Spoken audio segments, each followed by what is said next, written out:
Hello. This is the story about the first time I ever mentored another teacher, and I can say that it was truly fun to share my knowledge of technology with a colleague at my work site.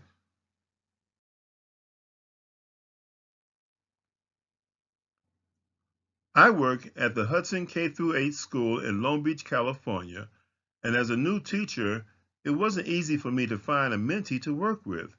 It seemed that most of the teachers there were reluctant to learn new things involving technology. Then one day, one of my colleagues, Miss Williams, who teaches some of my students in her journalism class, came to me and asked if I could show her a few things about technology. She said that she had heard exciting things from our students about the way I was using technology in my class. I felt Miss Williams would make a good mentee since she seemed to have a growth mindset.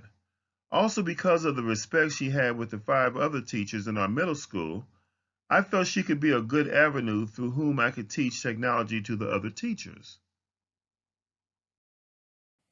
When first received my Chromebook cart at the beginning of the year, I had no idea how to integrate them into my instructions. Then, my students informed me that Mr. Higgins was doing some wonderful things with technology in his classroom. I asked him if he could show me a thing or two. He worked out a plan to meet twice a week after school for an hour.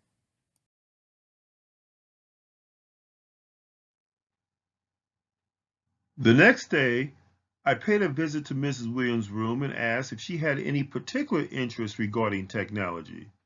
She stated that she wanted to come in and observe me teaching a lesson using my Chromebooks, and she wanted to know also about digital storytelling, which she heard so much about from my students.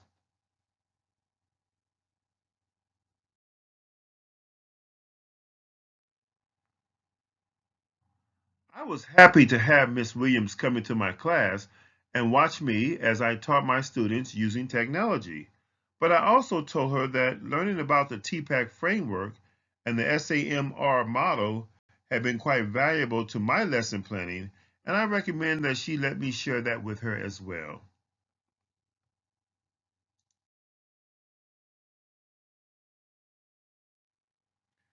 I also thought she would gain a better perspective about how technology helps to empower her students if she knew about Hofield's three tiers of technology use.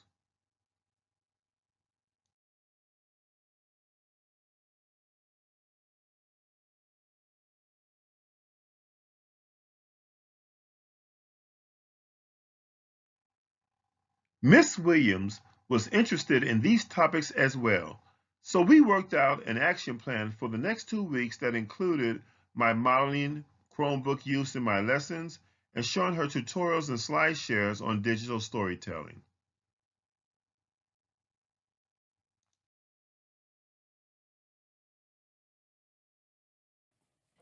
At our first meeting, Mr. Higgins first introduced TPAC to me.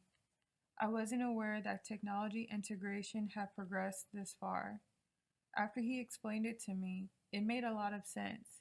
It gave me a helpful tool to use during my lesson planning. In our second meeting, Mr. Higgins shared with me a slideshow on digital storytelling and a few tutorials on it from a website created by the University of Houston. After looking at the tutorials and slideshow, I found myself blown away by the possibilities digital storytelling offered my students. I asked him if he could show me how he was teaching this to his students. So, we agreed for me to observe his class while his students were creating their stories. On Wednesday, October 17th, I found myself spending my conference period observing how he was using technology in his classroom. Mr. Higgins was teaching his students how to develop a digital story on Anne Frank. They had completed the storyboard and was creating the slides that would show how Anne's life changed from the time they went into the secret annex until the Germans arrested them. It is clear that the students were engaged. They were supporting each other's work as Mr. Higgins rotated around the classroom to monitor them. In retrospect, I have to admit that at first I felt a little intimidated over the prospects of working with Mr. Higgins.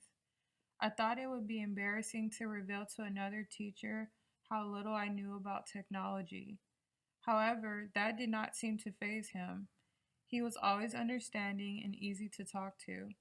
Through him, I learned that digital storytelling was a medium that empowered my students to make choices about their learning and create very productive work. I look forward to working with Mr. Higgins to understand all of the Google Suite's applications. In November, he agreed to show me how to create quizzes using Google Forms. Without a mentor to show me, I would have been more reluctant to take the first step on my own. Overall, Mr. Higgins' support has served as the bridge I needed to integrate my Chromebooks into my instructions in a meaningful way.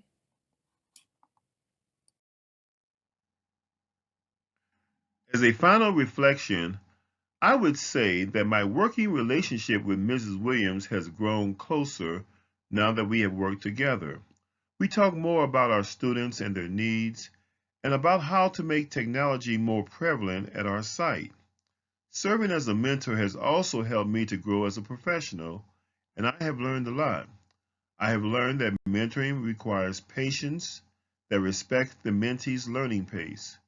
It requires a willingness to serve those who know less than you. Most of all, it requires a mutual respect between both the mentor and those who put their faith in you.